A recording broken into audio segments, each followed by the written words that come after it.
Hello, everybody. And I know that there's going to be some interesting people filter into the room because they're all out there dealing with the sharks. But I have no doubt there's going to be a lot more seats filled because this is going to be a very insightful panel. We do have another panelist, Aisling, who's going to join us. She's getting on the stage. So again, thanks for coming into the session. Welcome all. Welcome to the panelists.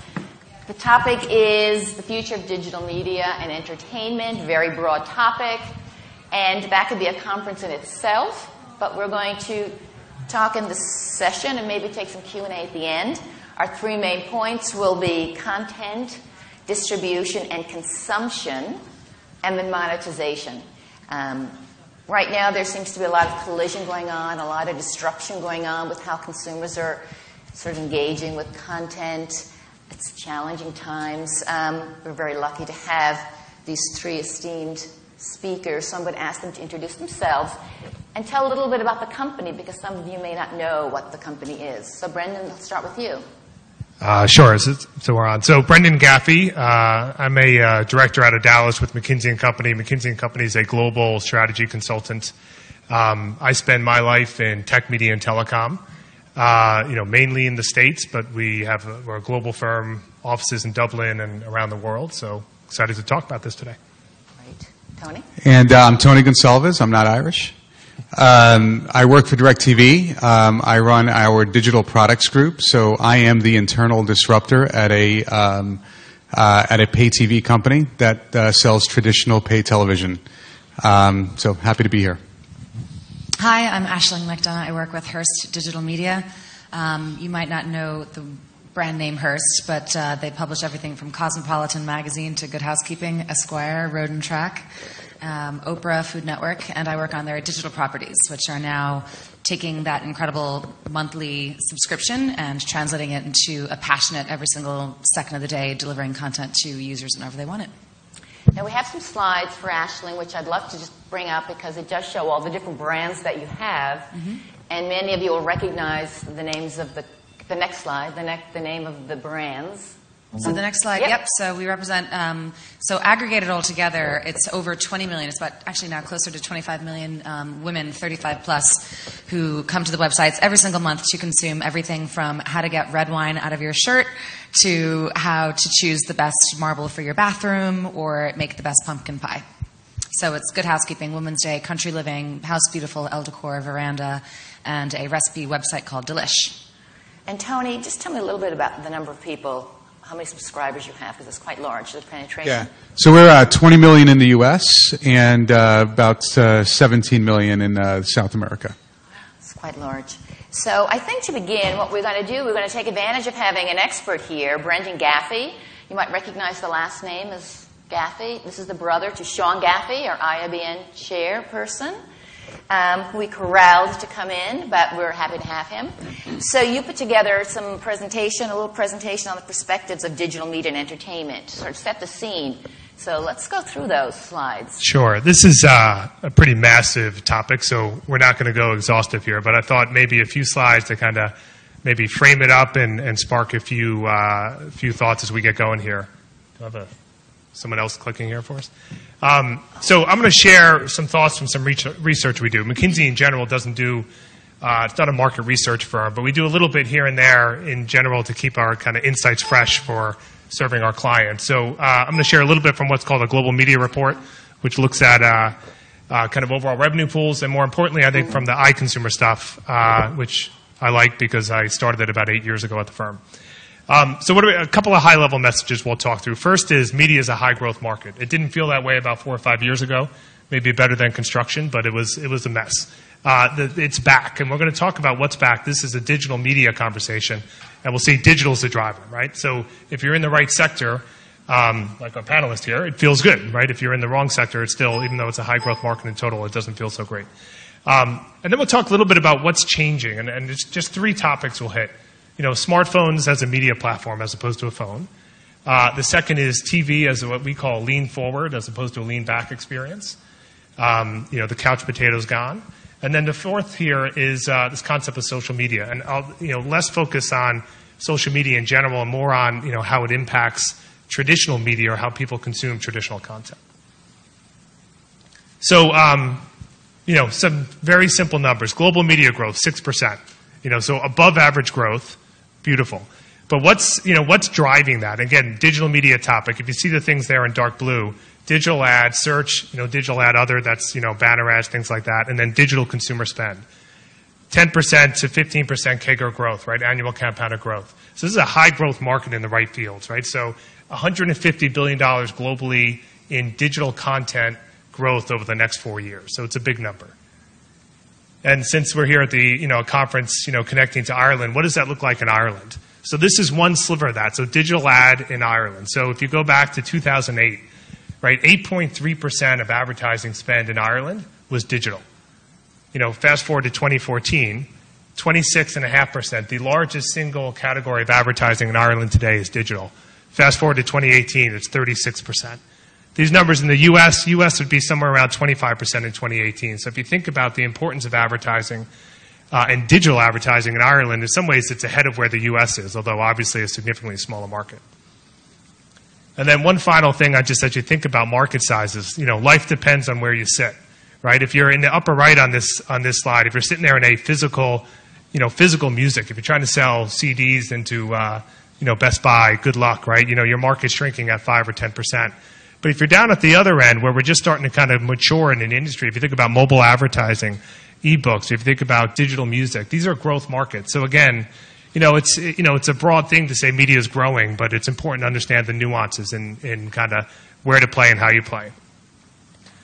And now let's switch from kind of a revenue to a consumer view. So I mentioned we do this thing called iConsumer. We started it to understand how people use technology and content over time. So, we've tracked since 2008 how people use different platforms and different types of content. So one thing you see here, I'm fairly excited about because I'm a phone guy, is what's happened, to the phone. 2008, if you look at the right side of this slide, in 2008, 61% of the time you spent on your phone was talking. Maybe not surprising. Today, it's less than 20%, right? So people spend more time on their phone today watching videos and listening to music than they do talking on that phone. And you see how that's shifted over a 5-year period, right? So fast forward a couple of more years, and it's probably not appropriate to call it a phone anymore. We call it a media platform at this point. Let's talk about TV. So Tony knows the thing about TV. He lives his life trying to, as he said, disrupt his own company. Again, 2008 to 2013. In 2008, or let's just focus on 2013 here. And the light blue is live TV, the traditional kind of lean back experience. I put a show on, I settle in, and I enjoy it. If you look at how people spend their time today, less than 50% of their time is that traditional lean back experience. Now, it's not quite as bad as that may sound. You see it going down here. The reality is people consume more video in totality today than they did in 2008. So think about this as, your total time you spend. But, in a world where you're competing for eyeballs, that's not necessarily a great place to be on live TV. Now, if you work your way up there and you're sitting there as an OTT player like Netflix, or a mobile video player, that's growing and that feels very good. One more slide and then we'll kind of go more to the panel here, I think. Social media. So social media, the scale is phenomenal. Probably everyone here is on either Facebook or Twitter or something. To some degree, the growth is slowing, but that's sort of a law of numbers. You can't sign, when you've signed up almost the entire world, you're sort of done. But the impact is growing, right? So if you think about the right side says, 20% of people either on Facebook or Twitter, are following content brands, on their social media. And I think, just to put this in reference or a frame of reference, social media this year now drives more references, more clicks into content than paid search, than Google, right? So if you think about that, the influence of Google and search is now less than what it is social media on discovering content. So this is an influence and an enabler of content that's only going to grow over time. And as a content company, how you play here to drive growth and to drive kind of eyeballs, again, becomes pretty critical. So that's all I'm going to share with you today. Great. Well, thank you. So we're done. We're done. We're done. Now we're going to get into some of these issues here and talk about what the strategies these people on the panel are using to deal with all these consumer shifts. So Tony, I'll start with you because now you're a large pay TV service. It's really harder to attract the audience en masse because it's more fragmented. So basically, what are your priorities right now, and what are you doing to to keep in front of the evolving consumer? I'll talk to you a little bit about kind of how we're addressing it, which is broadly kind of how the industry is addressing it, but then kind of pin a picture of the composition of how the dollars flow in our industry and how complicated it gets as a result. So there's a concept called TV Everywhere, which is very, very simply it's extending that pay TV subscription to every device. So as I often say, we don't watch TV anymore, we watch devices. And Brendan's chart kind of depicted that. So we're feverishly working on technology and infrastructure to enable not just satellite-delivered television, but internet-delivered television, mirroring your home experience. And so that seems really simple, other than the fact that the pay TV industry generates about $100 billion of revenue for the programming community, the creators, the producers, the packagers of programming. 60% of that comes out of traditional advertising, which is very, very difficult to replace on a digital platform. Digital, while growing, is still a small fragment of the overall advertising spend. And so herein is the complexity. Securing digital rights to create that mirrored experience, very, very challenging, and interestingly, it's not even a copyright issue. It's primarily a monetization issue. And so we're working through that as an industry. I think we're getting closer, but that's where the challenge comes in. So it's the strategy, but every day we're having to kind of chip away at the iceberg of legacy to kind of, to get there.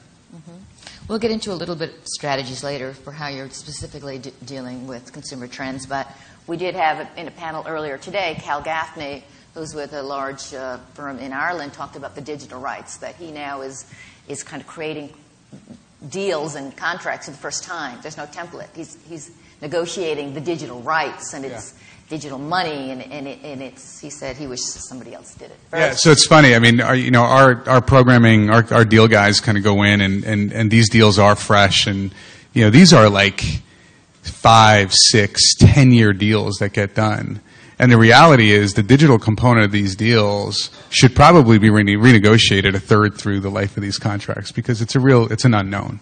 Right? So it is a bit of a challenge. When you say digital deal of maybe a known show, is it a known entity or known movie, or is it a known property where you're now trying to renegotiate the digital rights? So it's typically the way that pay TV negotiates content deals is through an aggregator of programming. So it would be through a Fox or a Disney or an ESPN.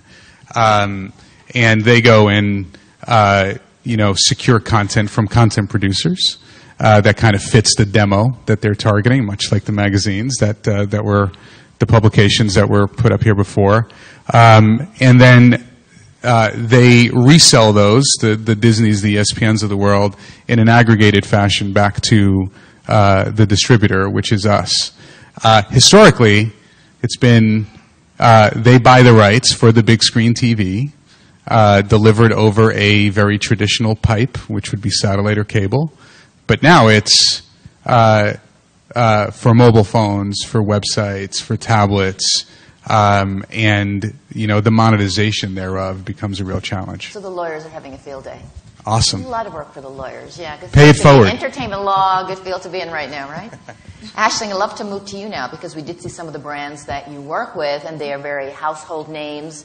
It's interesting to see, was a print, Hearst, you have a number of television stations as well as all these great brands, but you're a publisher, but you seem to be migrating to digital really well. Mm-hmm. So tell me, again, in all the trends and the shifts that we saw, sort of what are your key priorities right now, and what are you doing to attract the consumer to your site?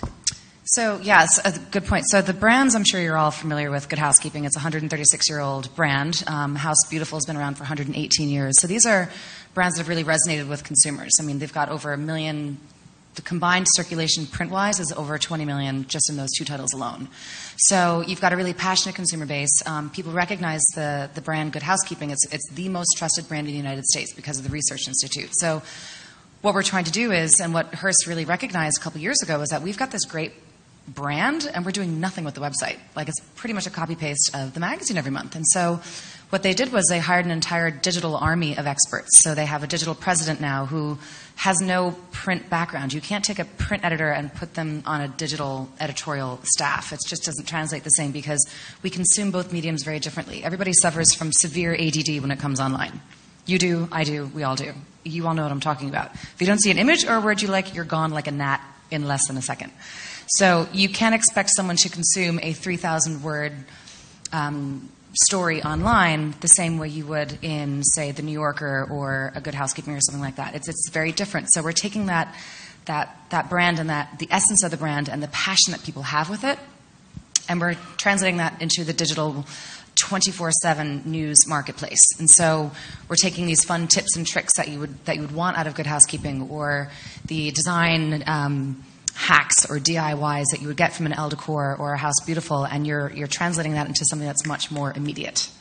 And we're doing that brilliant. We're doing it really well. We're doing it brilliantly. So we're hiring editors who've never worked for print publication. They've only ever worked for like a BuzzFeed or a Style Hall or a Bleacher Report. And so they understand the immediacy and the urgency of publishing. And they're not just doing something once or twice a week. They're publishing 8 to 10 stories each per day. And they're publishing that across not just the website, but we also our other brand platforms, such as Facebook. They're taking a really cool design story and they're completely redoing it on Instagram or creating a vision board on Pinterest. So there's all these different extensions that we're able to launch from that incredible brand, that the brand equity of over 100 years per most of the titles that we have. Right. We'll get into content now a little bit too, because I think what everybody's trying to do, they're all trying to have a creative differentiation. It's content is king. They say the distribution is the queen. Mm-hmm. You know, everybody's got all these great sayings now. But I want to talk about what everybody's trying to do. We talked about this, Tony. We talked about everybody's talking about the golden age of television. We're in a golden age of television, you know, with these great blockbusters like Game of Thrones, which is huge budgets, Breaking Bad, Walking Dead, Homeland. I don't really watch many of them, but these are $100 million properties. Then you've got what other people are saying, the golden age of streaming. We're entering a golden age of streaming, which is interesting, with the Netflix and the Amazons. They're also putting in big buck properties like House of Cards, Orange is the New Black. And my question is this type of long-form, high-end programming sustainable? Because it all comes down to money, dollars, advertising. But the programmers are spending a fortune, and the market's so fragmented. So how are they getting an audience, and is it sustainable? Well, they're giving the user what they want when they want it. Say that again? They're giving, even as a digital publisher and Tony as a TV publisher, you're giving the consumer what they want, which is entertainment, when they want it. If they want to watch 8 episodes back-to-back at 4 o'clock in the morning, so be it. And I think in a world of fragmentation, you need to be bigger to stand out, right?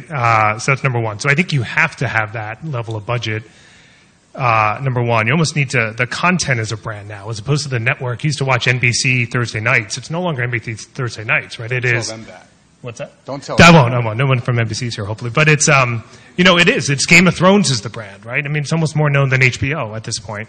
So that's number one. Number two, you can monetize that. Because there's so many ways to distribute, so many ways for consumers to get it when they want, you can monetize it. So it's not crazy money chasing it. They're finding ways. Netflix is spending mass amounts of money to pay the people making that content. So there is a return on investment here. So I think it's a combination of more distribution enabling people to spend more money on content, which allows them to succeed in a fragmented world. So you're all for these big budgets. The creators will be very happy with you. But Tony, what's your thought? Because you now also are getting into original programming. Yeah. What do you think of these big budgets? And where's the money coming from? So as a traditional pay TV operator, an aggregator of content that's made to be seen on a big screen, we absolutely love it, right? The golden age of TV is very much real. And, look, AMC on Walking Dead, they have one show, right? Two, with... was the advertising Madison Avenue show. There you go, Mad Men, right? They've now got to go find the next one, right? But other than that, and that's where the fragmentation actually becomes relatively interesting, because for us, consumers want a la carte channels, right? Yet these programmers have aggregated a number of channels together to ensure that they're sort of maximizing eyeballs across all of their properties. The fact that there's so many big budgets, high quality production, and it's fairly fragmented amongst programmers is actually good for the traditional pay TV bundle. So yes, we like it, right? At the same time, to your point, we're creating original programming ourselves to ensure that we have, quality programming that you can only see on DIRECTV. Now, our choice there is to go buy it. Buying exclusivity is extremely expensive. We buy the NFL on Sundays exclusively for north of $1 billion a year. Hard to monetize that. So we don't need to spend $1 billion for original programming to get enough quality programming to differentiate ourselves. So that's kind of where we are on the. So yeah, we like it. You like it when the others do it because it's, again, because it drives audience and creates value for the traditional pay TV bundle. Yes, when you have it. I think your point, though, was that, like Game of Thrones is a great example, because they spend a fortune, but they make a fortune because they have so many extensions of what they do. They're so clever with their marketing, and they have DVDs, they have games, they have merchandise, they have road trips, they have, Tourism Ireland today. Alison didn't talk about it, but they created a special partnership with Game of Thrones, so people could go to Northern Ireland and they could take the tour of Game of Thrones locations. So there was a great tie-in there. And they've done exhibits around Northern Ireland where you can sit in the chair of the big king or something if you want. So they're geniuses at marketing that, and all the extensions are bringing in the money, I think. But again, and I'll just bring up this question again, you kind of said you agree, but does the biggest spender win here? Or is it the content? It has to be the right content, but if you have the most money to back it and to push it out, you have a good chance?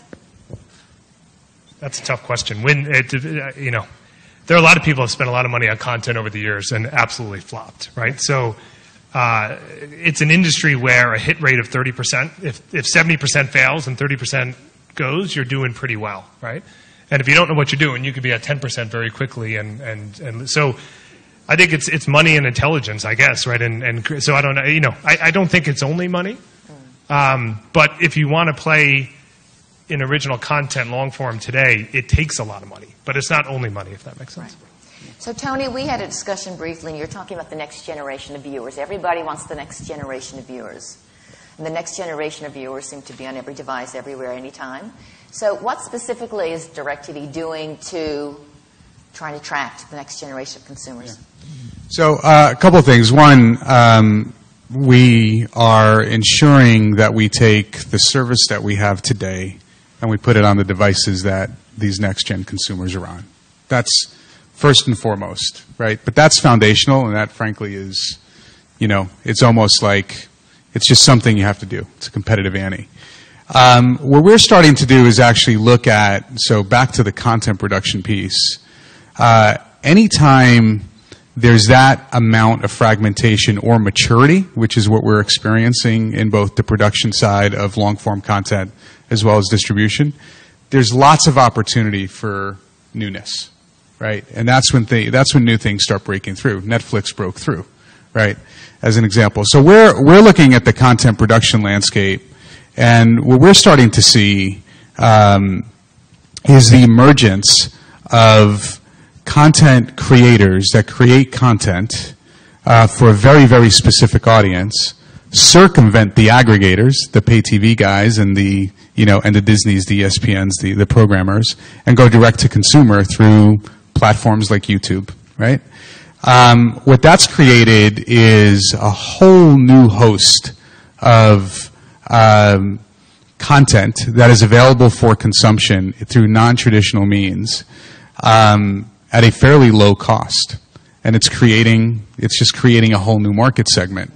So we're carefully looking at what I've just personally labeled as Content 2.0 or made for digital content, and determining where it fits in the traditional ecosystem or perhaps not, right? And looking completely outside of what we do day in and day out and what pays the bills to try to find a method of aggregating that content in a very unique way to deliver it to that audience. I mean, the fact is, we debate this day in and day out. Is that content made to be watched on a television? Perhaps not, right? And we might have to find alternate ways. Because there's all kinds of screens. Exactly. Now, so it should be what screen could this right. content be used and that's why the foundational element of taking all of our content and putting it on all devices, loosely stated all, very, very important. So that's a question on this is with all the devices, do you create, and this is Ashland as well, different content for different devices? No, our content is screen agnostic.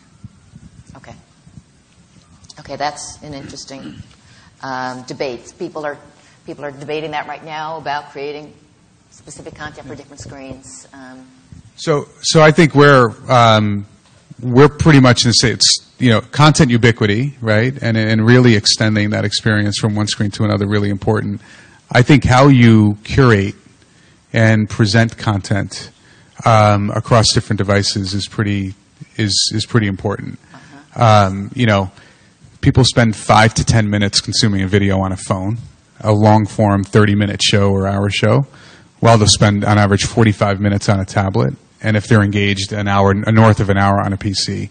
So we might prioritize shorter-form clips and create more of a discovery layer on a phone, while a mass consumption piece of content would be on the other devices. So, and you do see some differences, right? So if you look at in the home, Netflix in the home is about 40% of broadband usage. About 90%, over 90% of their usage happens in the home on a fairly big screen.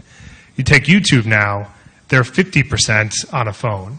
They represent almost 30 to 40% of data usage on a phone. So, clearly there's different content on YouTube than there is on Netflix, longer, versus snackier. So I think it's obviously print's a little different than video, I think, when you start to talk about the phone, although I do think you fast forward 5 years and you start to see something that starts to converge even in the video world eventually.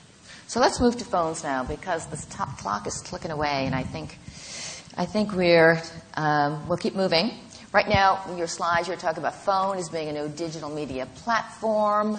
Lots of leaders in the space, telecoms getting into the space. Tony's in the news that AT&T merging with DIRECTV. It hasn't happened yet, but I think certainly this will tell you the importance of telco partners wanting to get access to consumers and wanting to get access to the satellites.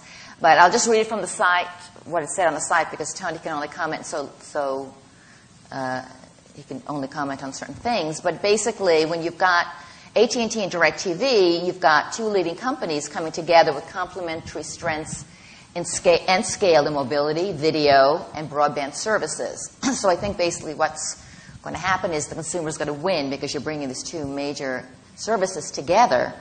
So what can you say about that?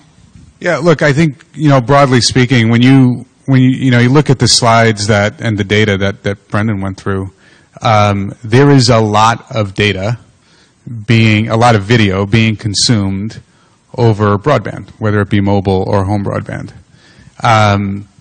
If I were in the business of selling a broadband pipe, I'd probably want to participate in the in the business that is riding on my pipe and consuming the majority of my bandwidth. And so, it's not just AT&T, DIRECTV. I mean, Verizon has trialed a number of efforts in the over-the-top video arena, pretty much for that reason, right? They want to participate. They know, right? There's a lot of data. They know what's happening. They have the crystal ball of what's consuming all that bandwidth, and to be part of that and participate in that economically, I think is valuable. Exciting time for you, I would think. Let's move quickly to. Oh, we have 5. I'm reading the clock wrong. We still. Did they give me some minutes? Because you took minutes at the top. I think you took some minutes. So you're giving me back. Okay. But let's talk a little bit about digital advertising and monetization, because that is key. And you mentioned in your slides digital advertising is on the rise, lucrative area, Aisling, this is your area because you're dealing with a lot of clients in advertising. So tell us about how you make them happy, what they want, and how you are not annoying the consumer with advertising. How are you doing it so that they're interested too? You force them to watch it. Yeah, right. Well, we both have the same consumer. So with the example right here, this is cotton. You know, the fabric of our lives. Their consumer is. They tell me that their consumer is a woman who's 35 to 54, and I said, "Son of two guns." So is the woman reading my websites. It's 35 to 54.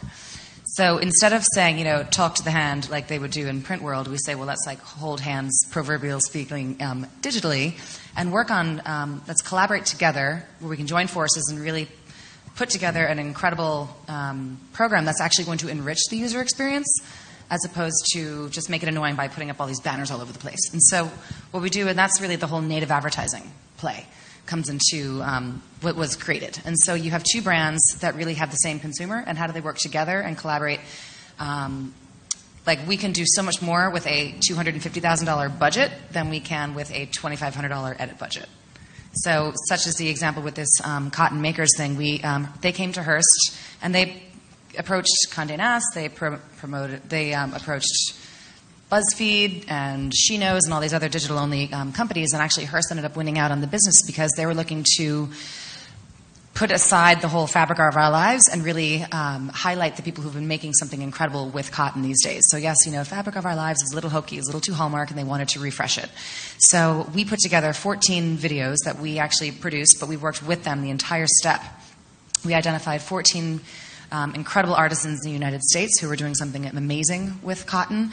This one guy out in Brooklyn who's making the most fantastic handbags, women, from these, like, they pull together all this, like, thick ropes of cotton and they just, like, spool it together in these incredible handbags.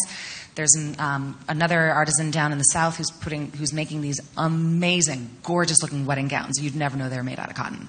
To a woman who noted that there was a void in the marketplace for bedding and like affordable, cool, cute-looking bedding. And so we sourced all this incredible talent and we created all this video. We cross-promoted it, and using like our data and our analytics team internally, we're able to optimize in real time who's responding best to the video and how we can serve up more and even bring in more eyeballs to view it. So. Cool. And that was the response with your viewers. It's incredible. It's gone so through this the roof. was branded, co-created branded content. And how did you use social media? Yeah. No. So it's not really. We shot it for them, almost like a content studio, like they would use any sort of production studio. But we're really not saying, oh, the editors of Elle magazine or the editors from House Beautiful are there. There's no involvement with regards to there, but we're actually giving it a stamp of approval and like the halo of our brands by putting it on our sites and producing it for them. So it's pretty cool. And they gave us certain KPIs to meet, and we met them 6 months into it as opposed to a year into it. So it's kind of crushing it online, actually. Excellent. Congratulations. Thanks. More to come. So Tony, advertising, your model is really paid TV subscriptions, but you also do targeted advertising. What kind of do you do product placements? Maybe that's a question for you, Aisling, but do you do targeted advertising? And what does that look like? Yeah, I think so. The way that we've been a leader in this space of being able to, we don't actually get down to the household. We're getting there, but we are able to kind of get to what we call a zone. So in this zone, I can deliver. This is to the big screen. Nothing related to digital right now. I'll give that zone a Mercedes-Benz ad, while this zone will get a Chevrolet ad. Right. So we are able to now kind of slice and dice, almost take the power of direct marketing, right?